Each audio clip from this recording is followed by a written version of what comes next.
Morning, everyone. It is Wednesday, July 21st, 8:45 p.m. I'm going to talk about money again, guys. God put it on my heart this morning. Well, okay, so what we're going to talk about now is virtual money, fiat money, and resource money. Okay, I'm going to just break them down real quick. Virtual money. Stocks, bonds, IRAs, Bitcoin, Birchcoin, blah, blah, blah, blah, blah, blah, blah. These are virtual monies. They are traded literally as zeros and ones virtually. Stocks and bonds, IRAs and stuff like that. Those used to actually have a tangibility. You used to get a stock certificate and a bond certificate and stuff like that, bond notes, stuff like that. But those days are long gone. Nowadays, you get a little bleep on your phone or your home computer, and there's your stock. You gotta maybe have a little smiley face next to it, or a frowny face if your stock's down. Okay, these currencies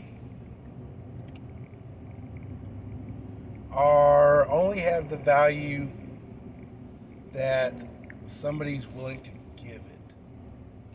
Stocks, bonds, Birchcoin, Bitcoin, virtuals, all these stuff like that are much like collectible plates.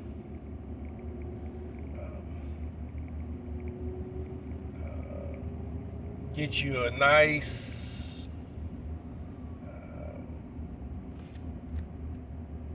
collection of plates, Star Wars, Star Trek, We People, whatever's out there. There's collectible plates for just about any freaking thing. I think there's like Princess Dies, the royal families, all kind of weird stuff like that. Now, collectible plates only have value to the person who wants it. Now, there is a modicum of resource value in a collectible plate. If you got a whole bunch of them, you got a place setting for, if you have a party and want to use real ceramic plates. They're totally worthless. You can just eat your dinner off of them. But again, this currency, Virtue Corp currency, is what we're going to call it, only has the value that somebody's willing to give for it. If nobody seems to be getting any endorphins or any positives at it, nobody wants to buy it, nobody's going to buy it.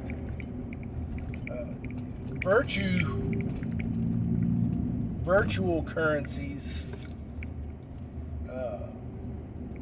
ebb and flow and are so volatile, guys. A stock has a run on it. People are piling on wanting to buy a particular stock because, hey, I might be able to get the stock prices are going up because people are willing to pay the prices on it. Who benefits from that?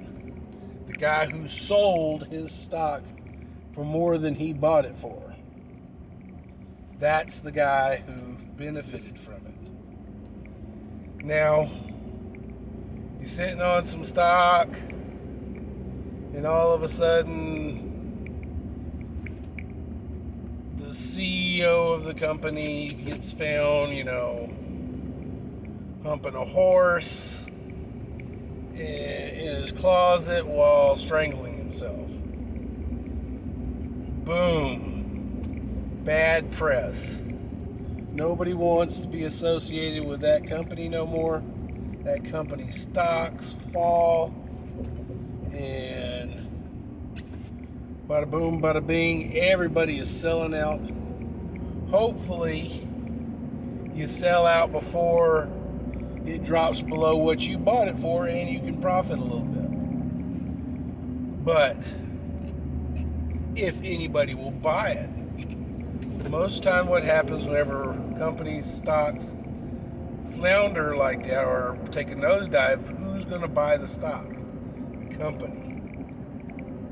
They buy their own stock basically to curtail the bleeding. Okay, let's go with Bitcoin, Birchcoin, these virtuals.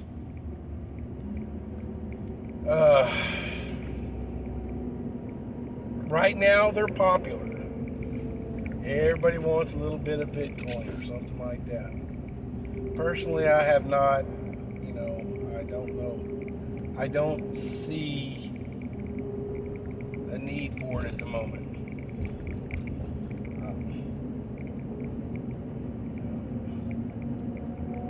But it only has value that we see on it. Now, let's just say this, okay? Bitcoin's going on, good, smooth run, then all of a sudden, let's say Bitcoin gets hacked. Major hack. Everybody wants to fucking get out of Bitcoin. Boom. Bitcoin takes a nosedive in trading. You bought you a bunch of it. Now you got to sell it. Now here's the deal. Stocks, bonds, and stuff like that do have a backing. They are backed by generally a company or a financial institution that will buy their stocks back to curtail, bleeding. You are the owner of Bitcoins, and the Bitcoin value takes a nosedive like crazy. The people see, because the Bitcoin was actually hacked, the security of Bitcoin has now wavered. People's confidence in it is wavered. So people are getting out of it. Who's going to buy Bitcoin if all of a sudden the security and the confidence in Bitcoin is broken and shattered? Not many people. You're going to be trying to sell that shit. It ain't nobody gonna buy it. The prices are gonna go down. It's gonna take a steep nosedive, kind of like an auction. Have you ever been to an auction house and they start off, say, you got this vase up there? It's a very pretty vase, and they start off with, say, they want the auctioneer starts the bidding at, say, $100. Nobody bids on it, so then they drop the price down. $75. Nobody bids on it. They drop it to $50. Nobody buys it.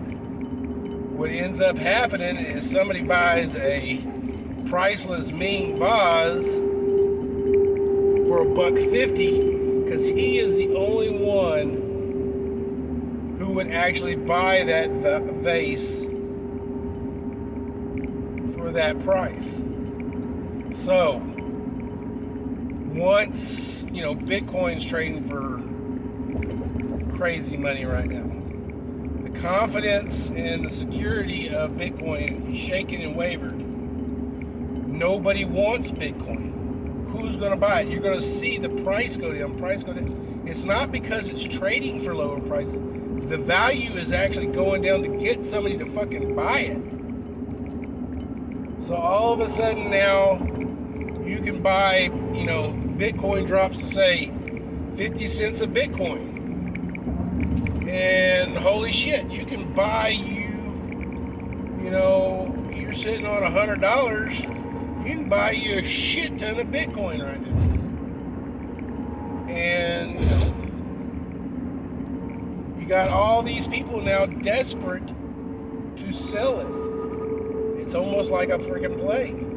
And, if it does drop to 50 cents a Bitcoin, you have to think about it. Do you wait it out and just sit on what you got and hope that the price goes back up? Or do you sell it? You got little Jimmy over here with $100 in his pocket, willing to give it to you for, give you $100 for, say, 500 shares of your Bitcoin. Do you bail out like that? So that's the $64 million question.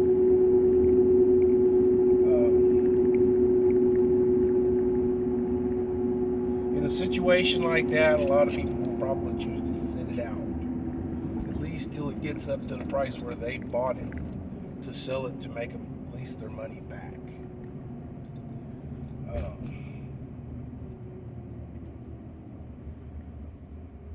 Paper money, fiat currency, stuff that you can put in your hand, guys.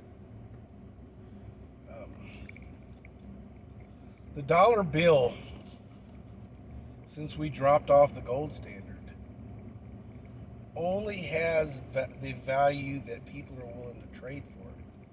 Just like Bitcoin, just like stocks and bonds. The dollar bill, though, is government backed by the Fed. If the trading value of the dollar bill drops to a certain amount, the dollar bill can then be changed to a different fiat currency, traded for a different fiat currency in order to stabilize itself. Banks are corporations. Their product and their business is money. So here's the deal. You go to bed at, on Tuesday night, and all of a sudden the dollar bill crashes. I mean, literally just takes a nosedive, crashes. What is the bank gonna do? Well, the bank is gonna take all of its dollar bills that it has on hand and in its possession, and it will trade it at a loss for a currency that is stable.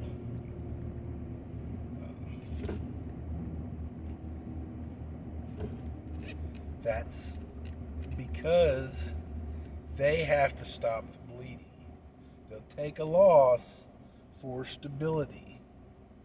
So you will go to sleep Tuesday night with $100 in your bank.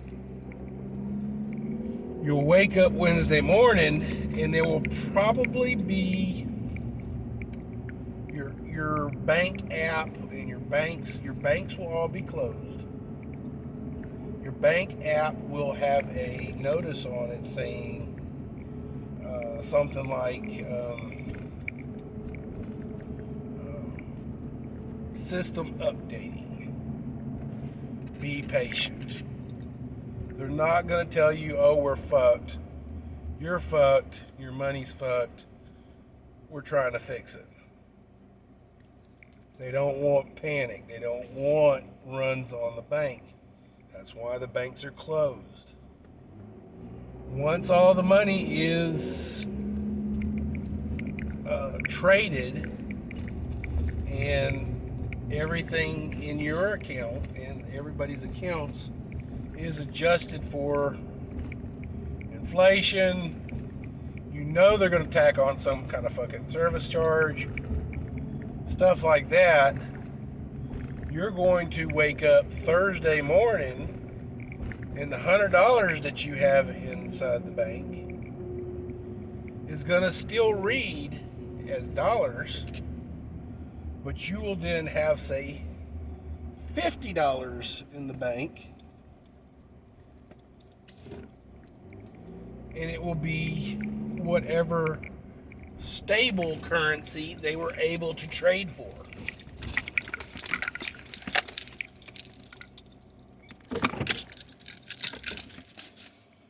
The $20 bill that you have inside of your pocket is now worthless.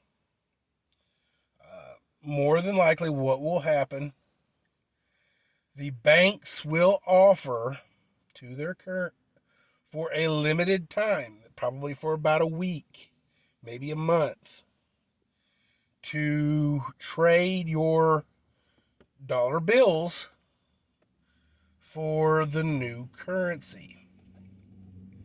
Now, there is rumors going on, and don't want to spread rumors, but because of the trackability and the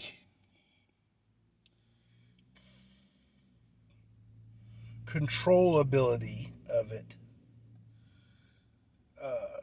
the federal government of the United States and several other countries are trying to develop a virtual currency like Bitcoin.